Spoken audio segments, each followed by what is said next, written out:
Hello my Flutter Babes! Welcome back to our mini vlog. So for today's video ay nagkakarpenting si William for the first time. So si William talaga minsan marami siyang mga imagination sa utak niya. And for today's video, gusto niyang magawa ng cabin or yung payag kung sa Bisaya pa.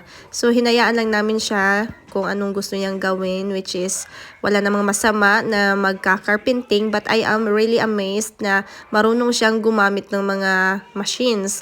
And yung si Rutso, marunong din siya. And nagtaka ako kung paano. And then sabi ng papa niya, tinuruan daw niya si William ng kaunti. And then hinayaan lang niya na si William nang gagawa para matuto. And hindi naman ganun na dangerous itong ginagawa niya. Of course, maybe sometimes magkamali, but diyan naman tayo